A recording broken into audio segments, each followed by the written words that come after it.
Welcome to the Box Film.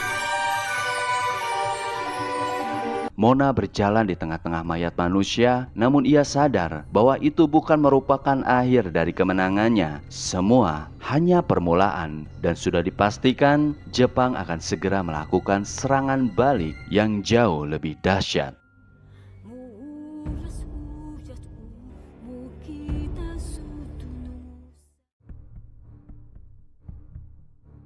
Tim yang dipimpin kepala suku Tana berhasil membakar semua kantor polisi dan memutuskan komunikasi Jepang dengan wilayah timur.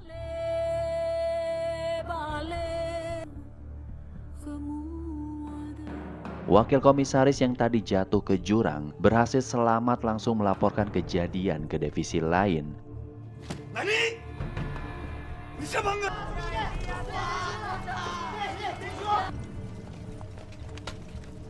Tim yang dipimpin Toda terlambat datang hingga pos di bagian yang lain berhasil melarikan diri. Secara otomatis, pemberontakan mereka telah terbongkar. Jepang mulai mengumpulkan pasukan dan meminta bantuan pemerintah daerah agar mengirimkan tentara dan polisi untuk mengepung Wus dari Hualien dan Tunghi. Berharap gubernur jenderal pun bisa segera mengirimkan pasukan ke Taipei dan Tainan. Semua orang mulai dievakuasi ke bagian yang sudah ditentukan sebelum kedatangan pemberontak. Ada orang Jepang yang dimana ia telah menikah dengan salah satu suku liar, dengan teganya ditinggalkan begitu saja bersama anak-anaknya.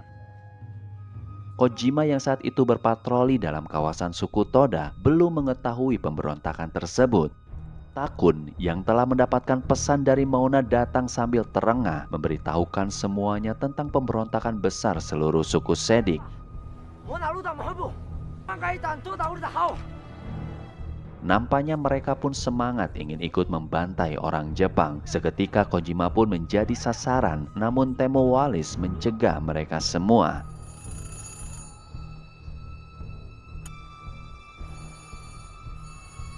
Kojima marah besar kecewa dengan sikap mereka yang tiba-tiba berubah menjadi liar. Padahal selama ini ia telah bersikap baik. Bahkan ia berani melakukan harakiri di hadapan semuanya jika itu yang diinginkan. Temo Wallace sangat menaruh dendam terhadap Mona. Ia tidak sudi bergabung bersamanya sekalipun demi kehormatan suku Sedik. Setelah berhasil menguasai Wus, Mona mengajak semuanya pulang lagi ke klan Mahebu. Tado heran kenapa ayahnya malah pulang ke dalam hutan. Sang paman menjelaskan ketika melawan Jepang harus seperti angin, tidak terlihat namun mematikan.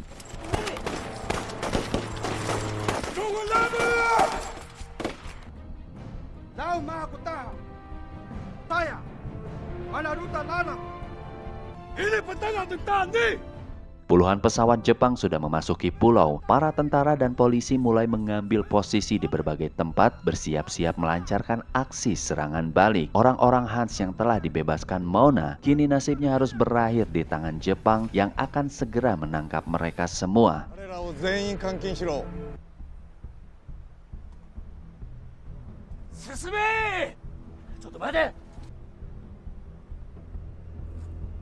Di malam hari, Jiro dan Ichiro beserta keluarganya masing-masing harus ikut bersembunyi ke dalam hutan.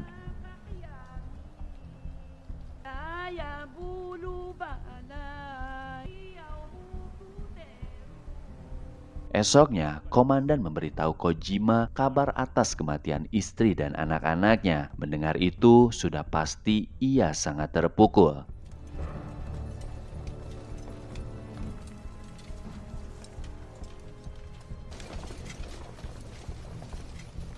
Saat pasukan Jepang memasuki pusat Wus, mereka sudah tidak menemukan suku liar satupun. Yang tersisa hanya mayat-mayat korban bergelimpangan di mana-mana dalam kondisi mengenaskan. Dari arah lain, Pawan melaporkan kedatangan mereka semua. Barulah Mona menjalankan strategi agar pasukan Jepang masuk ke dalam perangkap. Ia membagi tim ke arah 3 titik. Tim pertama bertugas menembaki kawasan Wus yang sedang dievakuasi oleh tentara Jepang dari arah bukit.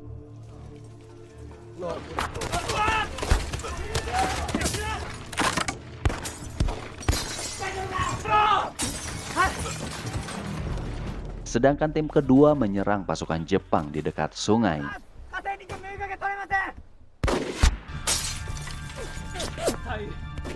Dan tim ketiga membantai dalam kawasan hutan.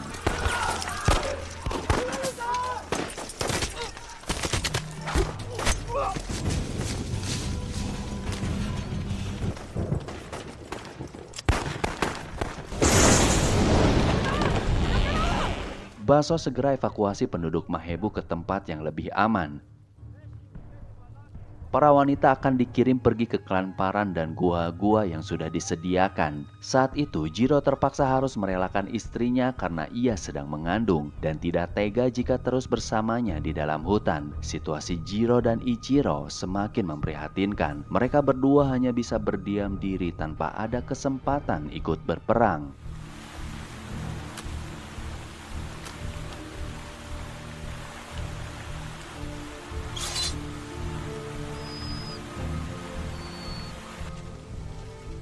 Pawan memandu semua perempuan pergi ke gua yang sudah disediakan Mona sebagai tempat perlindungan sementara. Namun di tengah jalan, mereka semua memutuskan ingin pergi menuju ujung jembatan pelangi. Entah apa yang membuat Pawan dan kawan-kawan bereaksi ketakutan dan tidak rela orang tercintanya menuju jembatan tersebut. Ibunya Pawan sadar jika diteruskan maka persediaan makanan tidak akan tercukupi. Biarlah para laki-laki berjuang merebut kembali tanah leluhurnya. Para perempuan akan menunggu mereka semua di ujung jembatan pelangi, yang artinya mereka semua akan melakukan aksi bunuh diri.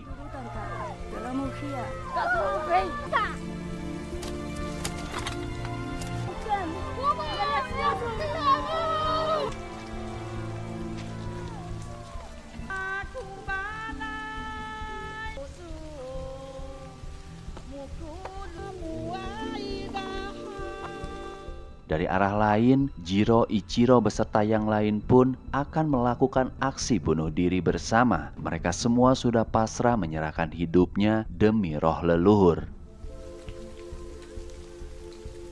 Sebuah kejadian memilukan ketika Ichiro mulai mengeluarkan pedang dan menyabet leher istrinya.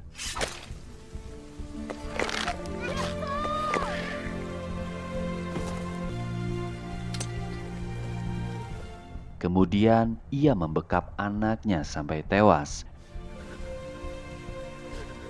Laki, saya tak bersubut.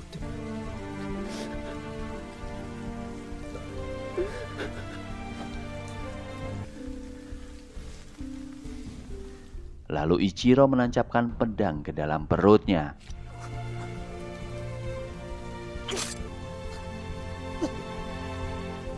Terakhir, Jiro pun melakukan hal yang sama.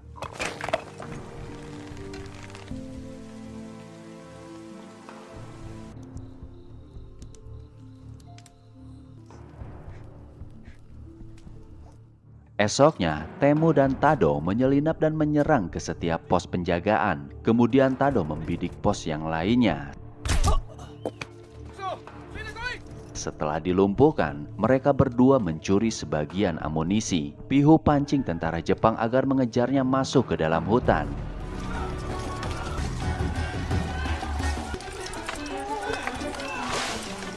Setelah terjebak, barulah seluruh suku Sedik memberendelkan peluru sehingga pasukan Jepang kewalahan. Mereka semua kabur turun ke bawah.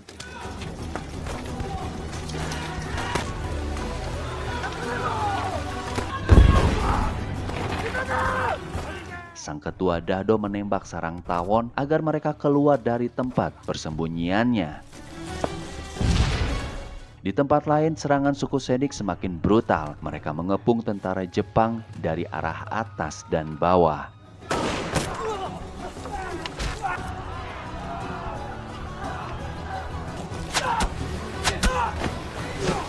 Setelah itu, barulah dihabisi satu persatu tanpa diberi kesempatan membalas serangannya. Tim Tado menghalau pasukan Jepang yang akan melintas sungai dengan senjata mesin. Kembali ke dalam hutan, saat itu Pawan membawakan senjata mesin untuk ketua Dado. Sekaligus Pawan mengabarkan bahwa seluruh keluarganya Dado telah melakukan aksi bunuh diri. Dado kaget mendengar kenyataan keluarganya telah meninggal. Ia nekat berdiri sehingga lesatan peluru mendarat di kepalanya setelah berhasil menembak satu orang musuh. Nampaknya Jepang mulai mengerahkan serangan udara.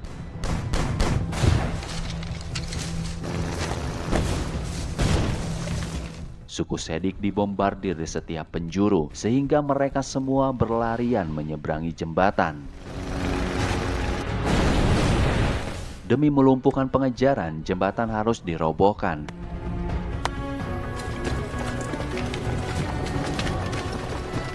Celakanya ada pawan yang baru menyeberang. Dengan sekuat tenaga mereka menahan kayu penyangganya menunggu pawan lewat.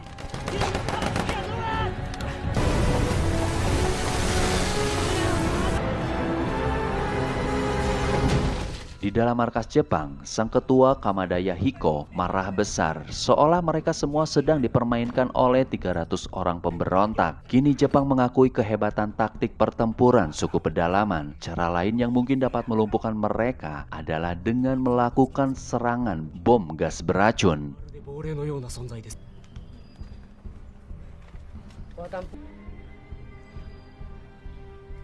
Kelompok Toda mulai dipersiapkan untuk bertempur melawan saudara sukunya sendiri dan harus mematuhi semua aturan yang telah diinstruksikan di bawah kendali Jepang. Temowale, sang pemimpin kelompok Toda, terlihat ragu dan seolah terpaksa bergabung agar ia dapat membalaskan dendamnya terhadap Mona. Ditambah, Jepang akan memberikan harga tinggi bagi orang yang bisa membawa kepala mereka sebanyak-banyaknya. Kepala wanita dihargakan 30, kepala anak-anak 20, dan harga paling tinggi membawa kepala Mona Rudo.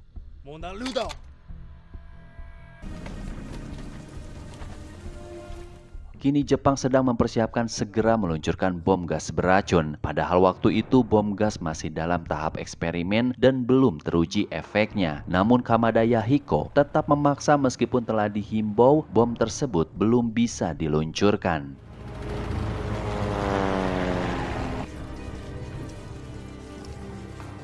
Suku Toda mulai menyerang sebagian pejuang Sedik. Terjadilah pengejaran.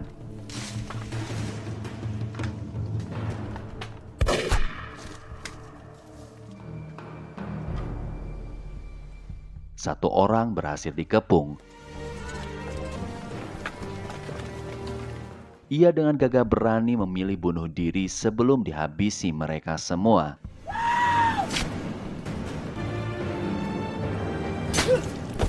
Setelah itu, kelompok suku Toda membakar pemukiman yang telah ditinggalkan. Temuwalis masih mengejar Sapu menantu Mona. Sapu pun memilih loncat ke bawah jurang.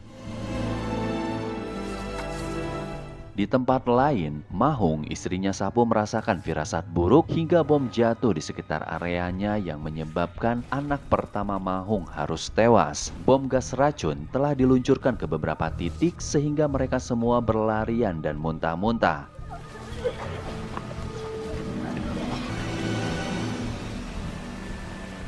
Kampung Mahebu telah dibakar kelompok Kojima. Rumah Mauna tiba-tiba meledak akibat bubuk korek api yang sempat Mona kumpulkan.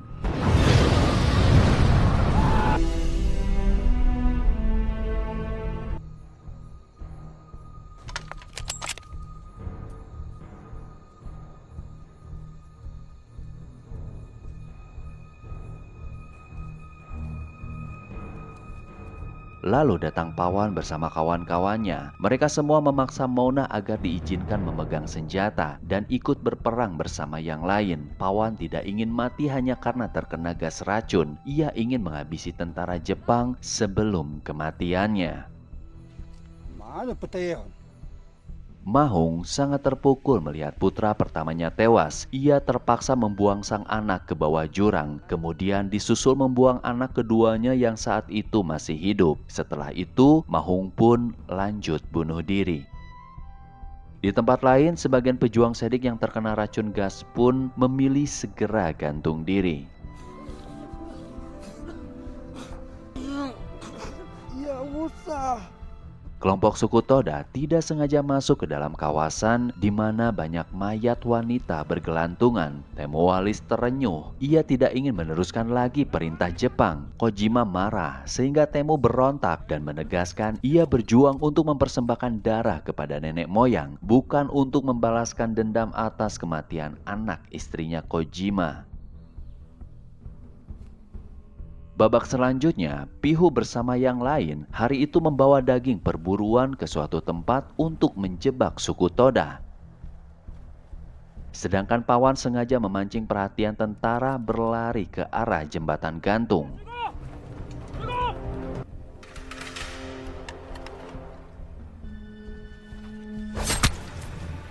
Pasukan Jepang yang lain berhasil terpancing berdatangan ke arah hutan.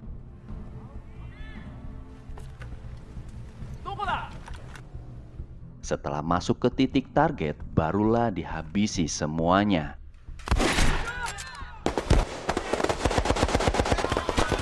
Mendengar letusan senjata mesin, tentara Jepang langsung siapkan serangan mortir.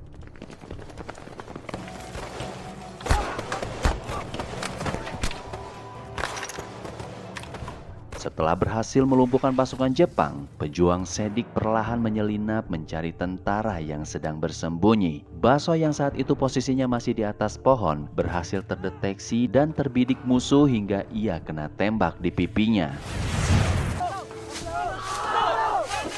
Di tempat lain, kelompok Temuwalis berhasil masuk ke dalam perangkap saat ia mencium bau asap daging bakar.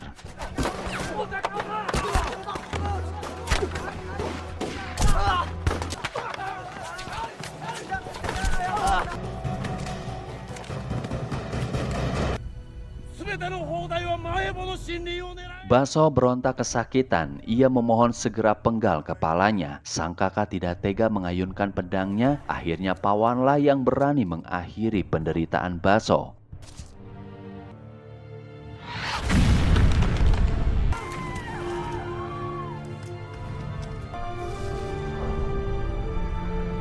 Jepang menganggap suku liar telah kabur hingga mereka berani menghentikan tembakan.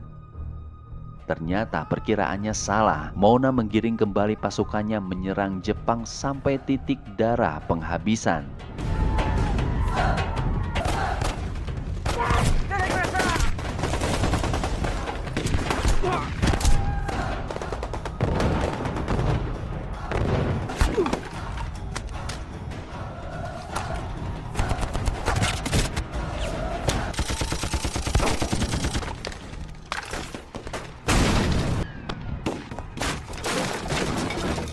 Sedangkan dari arah sungai, tim Pihu terus mengejar Temuwalis beserta kelompoknya. Saking ingin membunuh Mona, Temuwalis mulai berhalusinasi melihat Pihu seolah menjadi sosok Mona. Di sanalah ia tumpahkan seluruh sisa tenaganya bertarung sampai mati.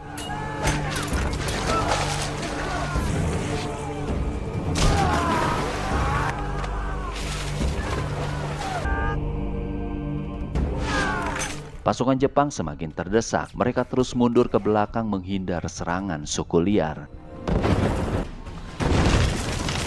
Saat itu, anak-anak berusaha meruntuhkan benteng pertahanan Jepang. Toda meneriaki Pawan segera pergi dari ruangan amunisi. Pawan selamat, namun ia harus menyaksikan teman-temannya tewas satu persatu. Pawan dilempar bom, Ubud rela korbankan dirinya mengambil bom tersebut hingga tubuhnya hancur lebur. Penuh amarah, Pawan pasang badan, menerobos, berlari memberendelkan senjatanya ke arah pasukan Jepang, sampai titik di mana ia berserah diri menyerang tentara hingga harus terjatuh ke bawah jurang. Kembali ke area sungai, pertarungan kedua kubu terus berlanjut. Temuwalis masih membayangkan Pihu sebagai sosok Mona. Amarahnya semakin terpacu, berlari ke arah Pihu namun malah menjadi jebakan fatal.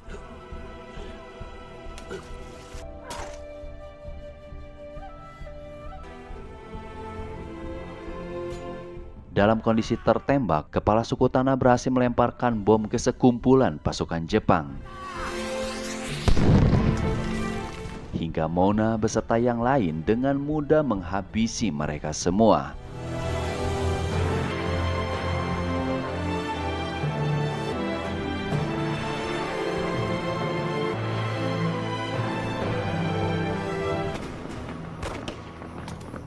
Pengejaran berakhir di tengah jembatan gantung. Datanglah Kamada Yahiko yang ingin melihat sosok Mona. Tanpa diduga, suku Sedik berani menerobos jembatan, ditembakkanlah meriam hingga mereka semua jatuh ke bawah sungai. Pihu akhirnya berhasil menebas kepala Temuwales. Setelah itu, pesawat Jepang sebarkan selembaran yang berisi bagi suku liar agar segera menyerahkan diri secara sukarelawan ke penampungan.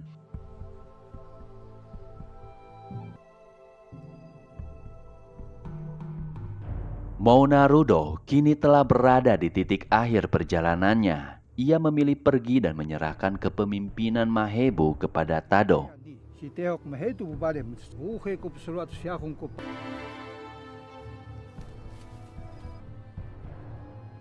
Di tengah perjalanan, ia bertemu dengan sang istri beserta rombongannya. Mona memerintahkan mereka menyerahkan diri pergi ke kantor polisi. Jika tidak, segeralah lakukan bunuh diri. Mereka pun lebih memilih mengakhiri hidupnya.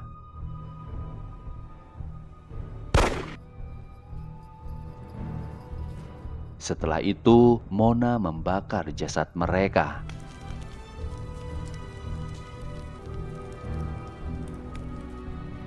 Suku pedalaman lainnya termasuk istrinya Jiro telah menyerahkan diri ke kantor polisi. Tidak menyangka ternyata Mahung berhasil diselamatkan dari aksi bunuh dirinya.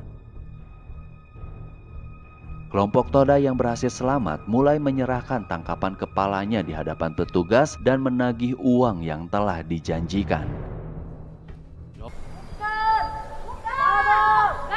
Setelah sembuh, Mahung diizinkan pulang mencari keluarganya. Mereka semua menunggu di kampung Mahebu. Tidak lama kemudian, datanglah Pihu Tado berserta prajurit yang lain. Mereka semua bersenang-senang di balik rasa duka yang mendalam. Saat itu, Tado berpesan kepada Mahung agar tetap bertahan dan memiliki banyak anak. Jadilah saksi hidup, ceritakan kepada anak cucu tentang perjuangan keluarganya.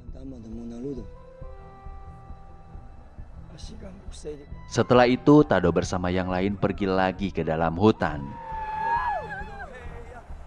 Sayangnya, Pihu malah diserang anjing pelacak. Kemudian dibawa ke kantor polisi oleh kelompok Toda. Di dalam penjara, Pihu disiksa sampai mati. Sedangkan Tado dan prajurit lainnya memilih gantung diri. Sedangkan Mounarudo menghilang tanpa jejak. 300 prajurit pedalaman melawan ribuan tentara Jepang. Mereka yang selamat dari pertempuran akhirnya bunuh diri. Setelah kejadian itu, Kojima menghasut para sedik dari kelompok Toda untuk membalas kematian ketua mereka Temuwalis dengan membunuh semua sisa suku yang sedang berlindung di penampungan pada malam hari. Padahal Kojima hanya ingin membalaskan dendam atas kematian keluarganya. Para anggota suku yang masih hidup dipaksa untuk pindah ke suatu camp melalui sungai Peikang, di mana Jepang dapat memantau mereka dengan mudah. Entah apa yang akan terjadi dengan nasib Mahung beserta sisa anggota suku lainnya.